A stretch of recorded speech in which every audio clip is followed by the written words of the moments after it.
Yeah, the Advanced Discussion Show is back with Aaron Wilson as your host and our very special returning guest, Admiral Lyons, former commander of the Pacific Fleet under the Reagan administration, and CEO of Lyons and Associates, a global consulting firm.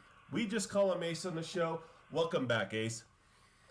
Nice to be back with you and your audience, man. Ace, there's a lot of things happening right now. I'd like you to opine on them if possible.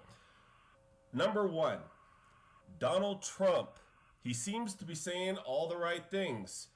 And he's also very promising on a strong military. He thinks it's the foundation for making America great again.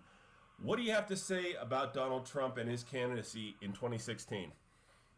Well, I think he's tapped into a segment of the American public that are tired and fed up with the professional political elite here in Washington.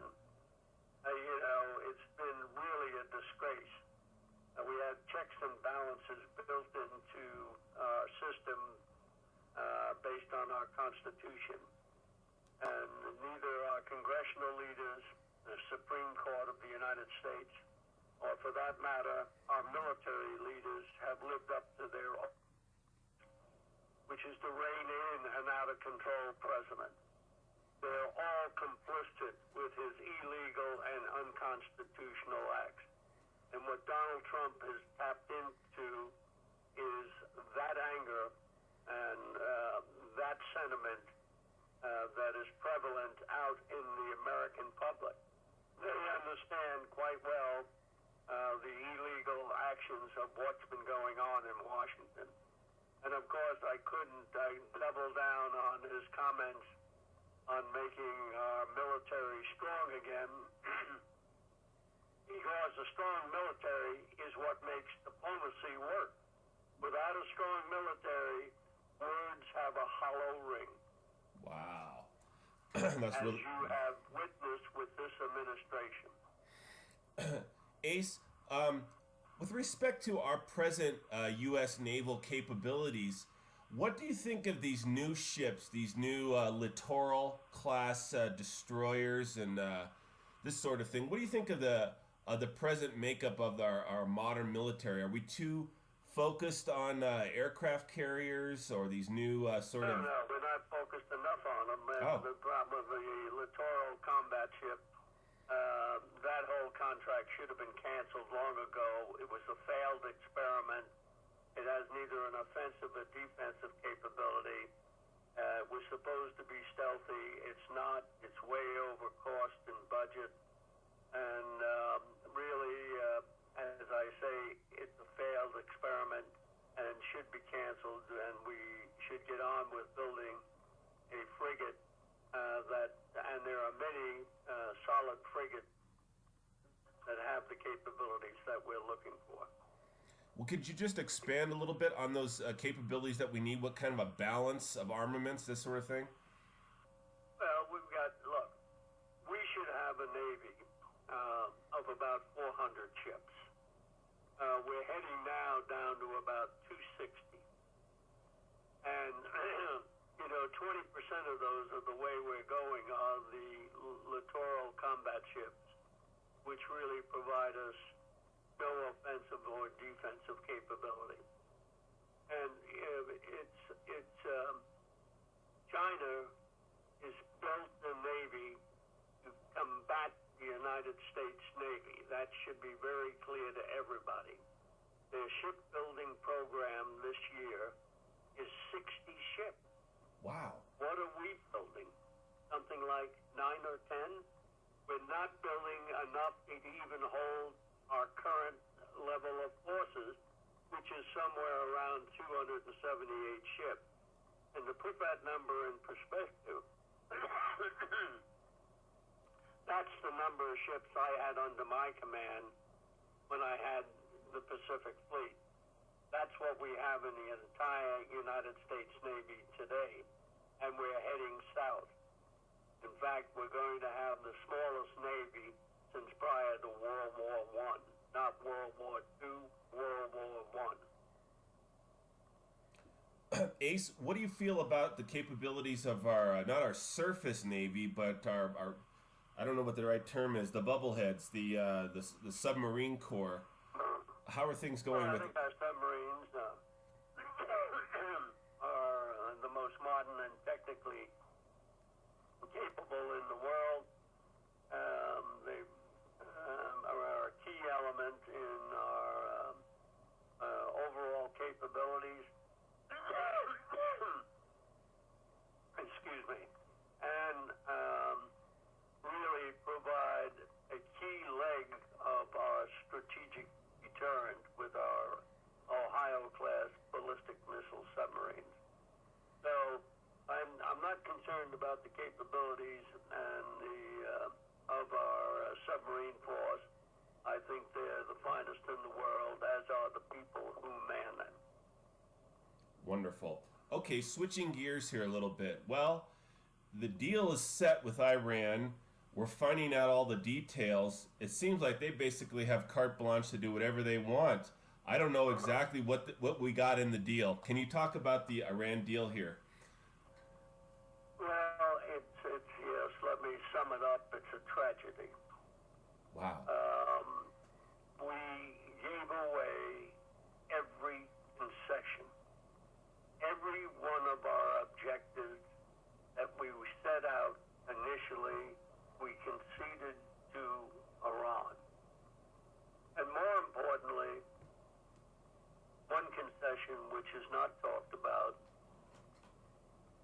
but it should be near and dear to the heart and soul of every American. They conceded our national honor. They traded away our national honor that hundreds of thousands of Americans who paid the ultimate price to ensure that our honor always remained high and unassailable. This administration traded it away. Unconscionable. It seems, Ace, that as soon as the sanctions were dropped, they have decided to re-equip their military with modern jet fighters. They had those same old F-4 Phantoms from Vietnam era. They're going to get rid of those, scrap those, and get some new Sukhoi and different sorts of aircraft. They were quick to jump on that. They know what they want to do. What do you see as Iran's next move? What are they trying to do? Are they trying to become a regional power? But what it is, Aaron, look, as I say, this whole thing is a tragedy. And let me give your audience a little background here. I said all these negotiations were a sham. And I want to take you back to 2008. When President Obama was candidate Obama, and about the time he got the nomination from the Democratic Party to be the next president of the United States. At that time, he opened up a secret channel to the Ayatollah Khomeini regime. The secret channel was Ambassador William G. Miller, who was our former ambassador to the Ukraine. More importantly, he had previous tours in our embassy in Tehran and spoke fluent Farsi. And the message that he delivered was, don't sign an agreement with the Bush administration. Wait till I'm the president. You will get a much better deal. You will see. You will like my policies. I am your friend. Unbelievable. Here's the world's leading state sponsor of terrorism who killed thousands of Americans, and your audience should never forget. It was the key training and military and material support provided by the Iranians to the 9/11 hijackers that permitted them to successfully carry out that attack, killing almost 3,000 innocent Americans who were doing nothing more than going to work, who would be alive today had it not been for Iran. And this president is telling them he's their friend. This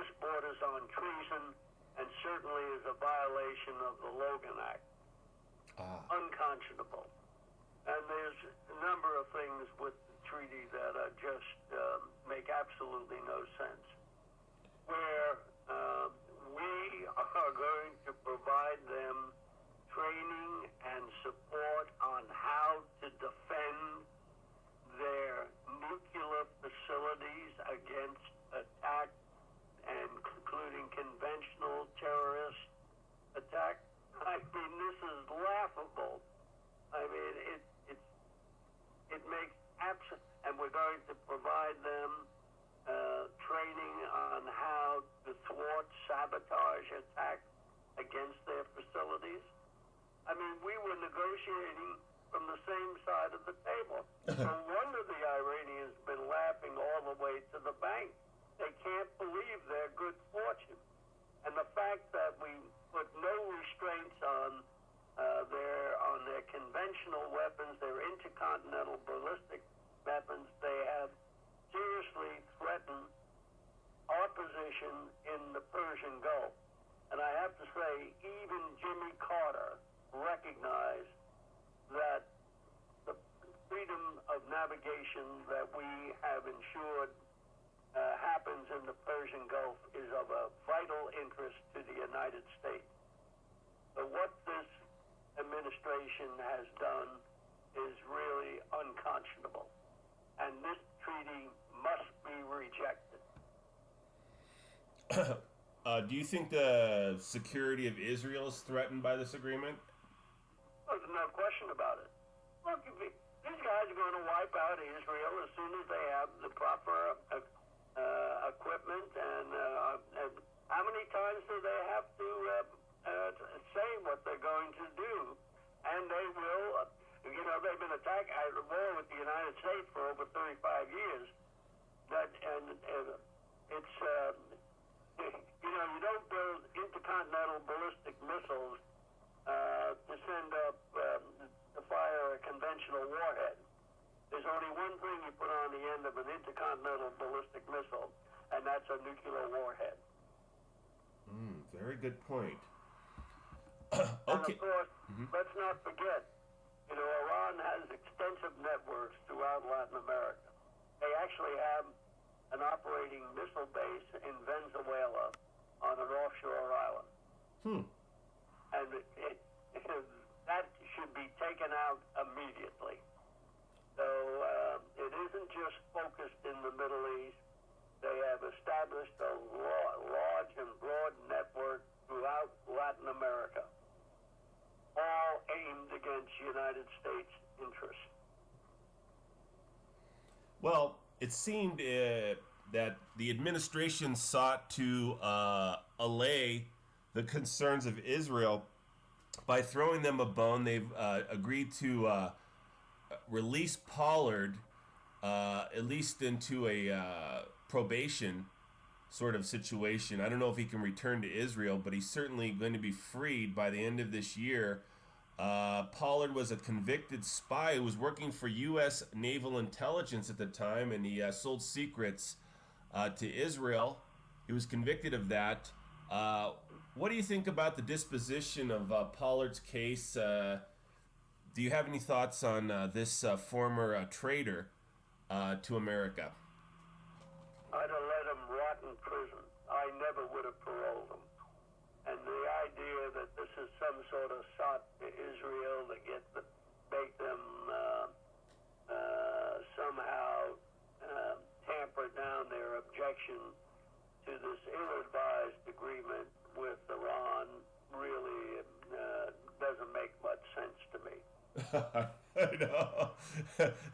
Yeah, it's the silver lining of the cloud, I guess. He thought.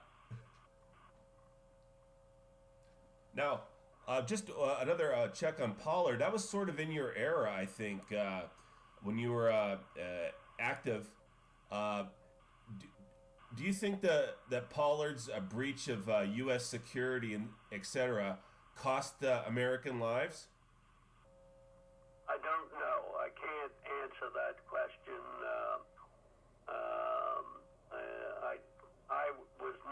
I did not have access. Because at that time I had command of the Pacific Fleet, so I was not involved in the investigation and the background on what he stole and passed. So I really can't comment on that question. I see. Okay. Well, I read the story on it, and it seemed that the people that were objecting in the intelligence community for so many years, because they've been trying to get him out for a long time. They said it was reported that these objections have sort of died out, as people have retired, etc. And so the new people coming up are not connected to it. That's why I asked you, because you're one of the last of the old guard, so to speak. Right. And okay, so let's move on now, please. When you're a trader, you're a trader. Oh, there's no question about that. I mean, No way to slice it differently. absolutely. I mean, they should have just executed him and got rid of him, as far as I'm concerned. I mean, that's what you're supposed to do to traders. Okay, the South China Sea. You just mentioned they're projected to build 60 ships. Wow, that's huge. They're reclaiming all of these shoals and these inlets and these islets. China's on a new mission, a new building mission, and built all that real estate on the mainland. Now there's creating new real estate out at sea. Can you speak to the effects of this as it relates to a U.S. security and of course the trade routes, etc.? They want to control that whole area, both on the water and above it in the air. Yeah, well, the problem is, as I've said for a number of years, these are all illegal actions by China. They have really, once we left Subic Bay, Yep. following year, they passed this law which basically claimed the entire South China Sea. And until we actually confront China, and I mean confront them, they're going to continue with their illegal and aggressive action. So it gets down to we have to position ourselves in a way that clearly protects our national interests and international interests. And that is, it's a cornerstone, it's a bedrock cornerstone of the United States Navy that we've supported for over 237 years, freedom of navigation on the high seas, and the South China Sea falls into that category. And as I said in several op-eds, we have to further improve and transfer armament to our allies, particularly the Philippines, install certain ballistic missiles and cruise missile that are recognized to have a capability which can take those Chinese illegal facilities off the face of the earth. All right. So until we come up with a definite plan on how to confront China on their actions, China is going to continue to press and press until they meet resistance. It's a formula that every dictatorship has used from time immemorial. Well, so you're thinking that reopening Subic, modernizing it. I mean, I think it closed down right after Pinatubo, amongst the fury of Philippine nationalism. They wanted to get the Americans out. Now, like you said, there is a power vacuum. China steps in immediately, seizing on the opportunity, and now the Filipinos are in trouble again, and they call back to us. Well, we have ongoing negotiations with the Philippines. They recognize, we still have a mutual defense treaty with the Philippines, so we are obligated in certain ways to support and protect their national interests. So, and it is in our national interest that China not be the dominant and have hegemony over that very vital sea area that where about 70% of the world's traffic travel through on a daily basis. Well, certainly Subic is key. It always has been. What about Japan's role? Do you think they could be counted on as an ally? Yeah, Japan, we've increased our relationship with Japan. We've just, they've purchased some new Aegis missile systems, and Japan is expanding their efforts in supporting our mutual objectives, which I see as a positive move. Prime Minister Abe has taken some very courageous steps to further integrate the Japanese forces, which are quite capable, to improve the security situation in that area of the world. Okay, wonderful. That's good news. Let's move on, please, to Hillary Clinton. Now, she's in the hot water again. Will she be able to get out of this one? What do you think? Well, you knew exactly what she was doing. I mean, we now they've discovered some very, very sensitive intelligence reports involving top secret SITK intelligence reports.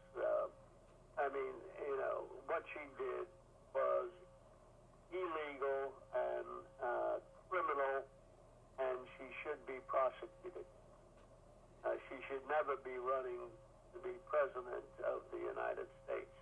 Let's face it, we know that every one of our potential enemies have hacked into her server. She is totally compromised. Russia, China, Iran, North Korea, you name them, they've all hacked into that server. She is damaged goods. There's no way she can be allowed anywhere near the White House. And and there's a whole raft of people which are going to be taken down with her who supported all these illegal actions. It's a crime to do what she did, and she should be prosecuted to the full extent of the law. Sticking with the 2016 election, Ace, are you ready to make any sort of endorsement, or are you still looking things over? I think it's a little early to come down on one. I'm impressed with several people. You mentioned Donald Trump's one, Ted Cruz another one.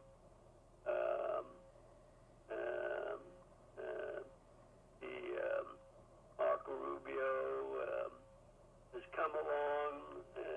We have several good candidates. Governor Walker, of course, Mike Huckabee I thought he did well in answering the question on our military and the social engineering that's being forced on our military, which is unconscionable.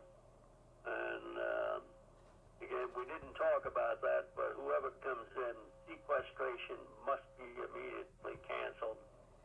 This was unconscionable. This was an Obama initiative, and making our military absorb 50% of $1 trillion over a 10-year period, when the Defense Department only represents 20% of the federal budget, and making them absorb 50% of the cut. This was the perfect storm for the Obama administration for the unilateral disarmament of our military. And compounding all that was the social engineering that they forced on the military, which has weakened unit integrity, cohesiveness, morale, and most importantly, the will to win. And their control over the current operations against ISIS makes absolutely no sense. We could wipe ISIS out in probably 3 or 4 months if we were allowed to do the things that should be done. And what should be done, there's got to be somewhere on the order of 400 to 500 airstrikes around the clock, 24/7. You're going to have to accept collateral damage. That's just a consequences of the war. Go back back to World War II, look what happened there. And this idea that we have to clear every target with the White House and they have veto authority, that has to be thrown out. We should have learned that during Vietnam when the Johnson administration actually selected the targets and then informed the North Vietnamese before our guys launched the attack what targets we were going to hit. No wonder we didn't lose more people than we did. This was treason. And our Secretary of State admitted it at the time. Dean Rusk thought he was being humanitarian. My God, where do we find these people? Usually in the Democratic Party. Yeah. Admiral Lyons. I got to wrap it up here. Well, please, again, hit the website is lionllc.com, LIONLLC.com. We'd be remiss, though, Ace, if we didn't get some comment on radical Islam. Since we last talked, there was the shoot down in Chattanooga. 4 or 5 Marines got wasted there by an Islamist extremist. Right. And basically, you can't be armed. So you're a sitting duck. What do you have to say about that? Well, this is all nonsense stuff. Of course they should be able to be armed. And this idea, this administration is seeding Muslims. We didn't talk about it, but you have the major immigration problem with the flood of illegal immigrants coming over our southern border. You have the mass majority of immigrants are coming in about 1 million a year and we issue them green cards. And then on top of that, you've got the UN resettlement refugee program where we are seeding Muslims throughout this country who have no intention of assimilating. It's really tearing at our moral fiber. And this has to be ceased. This is part of this nonsense of diversity. We want the best and the brightest. And it's unconscionable what's going on. Our fine military people losing their lives to what happened down in Chattanooga is unconscionable. And certainly the prosecution of one commanding officer who went to his car to grab out a gun to stop the violence. I mean, more people could have been killed. Now there's talk of them prosecuting this command. Well, I've written a letter on that and telling them that this is pure nonsense. That guy should have been given, he's a lieutenant commander, he should have been given a medal for taking the action that he did. I agree with that. Well, I know you got to run there, Ace. Thank you so much for coming on the show and sharing your insights and wisdom with us. Oh, it's nice to be with you and your audience again, Aaron. You have a good one. Keep up the good work. Thank you, sir. Bye-bye. All right. There we had 4-star Admiral Ace Lyons. Again, the website is LIONLLC.com. Well, I mean, he's had an incredible storied career. He's the last of an old guard, sort of the California Reagan Republican era he came up in, and he was very influential in bringing down the Soviet Union with all of his different, good decisions as commander of the Pacific Fleet. And we see that contrast now to the just litany of failed decisions, and all in the name of diversity and political correctness and all of this nonsense. Well, it'd be one thing if those decisions resulted in a stronger anything. Stronger military, stronger whatever. But in fact, what we're seeing is it's a weakening. So it can't be any good. Like I said, if it works to a positive benefit, I'm all for it. We can have them all running around in dresses on the ships. But there is no evidence that this is a positive influence, but every evidence it's a negative influence. And that's a key.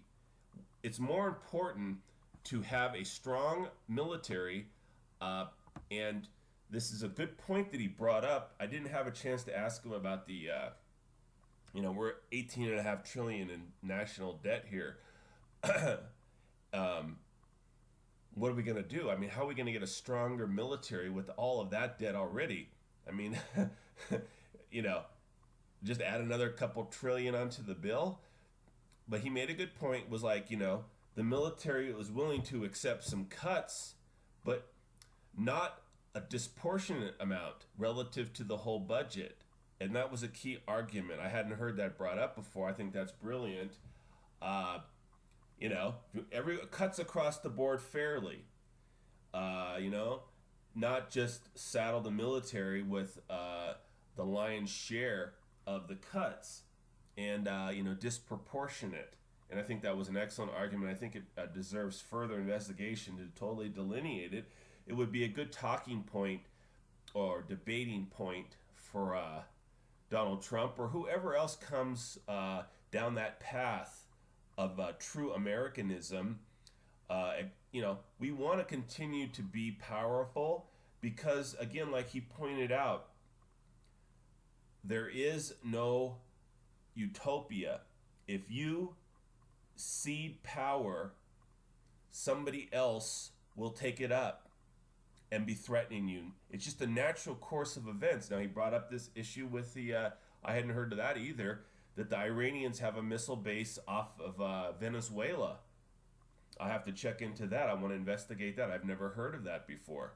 So that's troubling. Okay, that threatens whole North America. That should be definitely taken out. And now, as far as, of course, what I've been able to see is that the Iranians are making, taking this opportunity now to order all sorts of brand new military gear because they had been, dealing with this old stuff. So, the F-4 Phantoms, which is an ancient plane. And so, but in the region, it doesn't really matter. It's about what the status quo is. But once they get these new jets, they are going to be able to rule the air. And that's really key. So they'll be able to basically,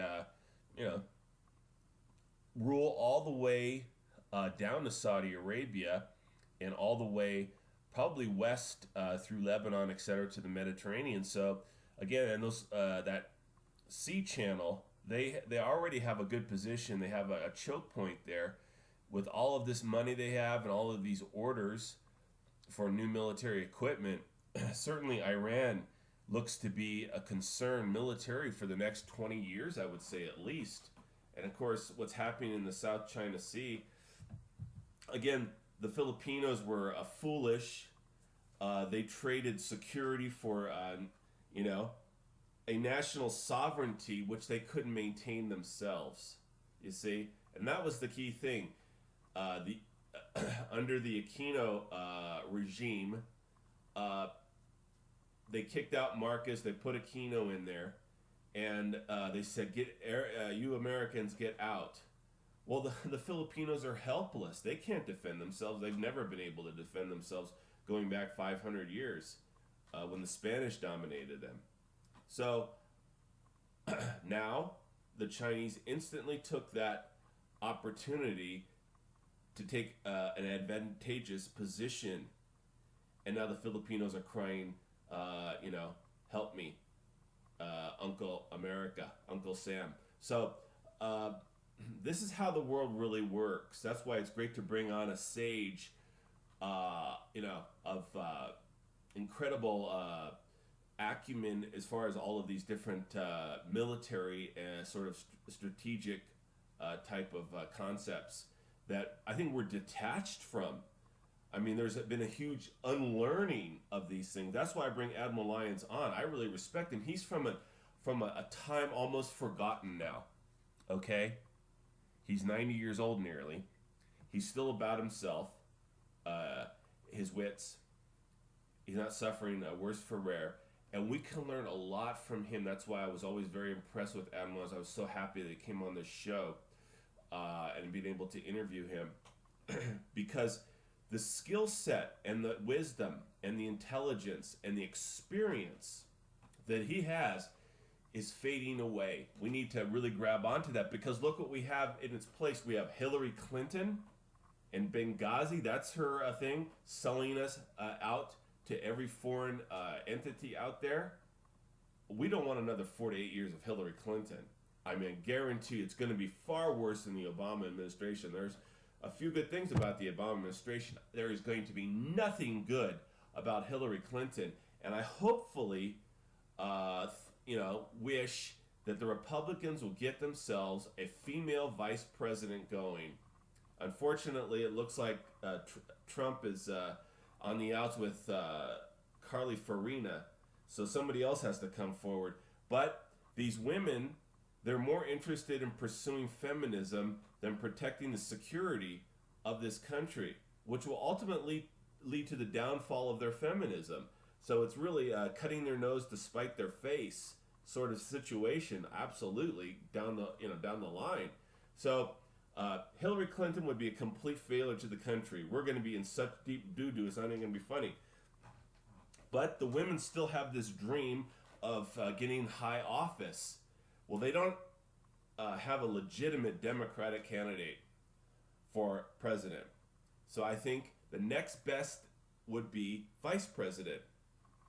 And thus, I think that whoever the front runner is in the Republican Party, the one that first names a female vice president has the best chance to save this country. That's really that's to me what it all comes down to. You have to fracture that female 51% vote. Because I believe the majority of them, when given a woman for president, that thing right there is what they'll go for, okay? The majority of them, probably like 75% or something like this. So in order to steal that away from them, the Republicans will have, if they want to succeed and be victorious, they will have a female vice president. That's the only way this is breaking down. Because Hillary Clinton has a huge support structure, and they're probably going to be able to get her butt out of this sling as well. And it's happening early enough in the 2016 election cycle for her to skate through. Okay? And I don't know how hard these other guys are going to be on her on the Republican side. You cannot be, I mean, we're talking the vitality of this country. We're talking about the survival of this country. They need to drill her hard. I don't think anybody but Trump could do it. He's willing to talk the talk that you have to. Not give her any sort of a pass. Drill, drill, drill. Destroy her. And then, of course, behind her might be this Elizabeth Warren or something like this, and we don't want this socialist Bernie Sanders. He has done a few good things, but it's more of the same. The Democrats are a failure with their humanitarian outreach and everything like that. We see what happened in Vietnam. We've had plenty of that. The pendulum must swing to the other side, otherwise it's going to be doomed for us. So again, wonderful interview with Admiral Lyons. And I think all the stuff we talked about is very relevant. There are solutions still. It's not hopeless yet. But the 2016 election is what it all comes down to. There's no question about that. If America chooses another Democrat, especially Hillary Clinton, I mean, it's going to be terrible. It's going to be absolutely terrible. And we'll all be worse for wear, including the feminists. So, again, I hope the Republicans get smart and get a women vice president. That'll be the ticket to winning 2016.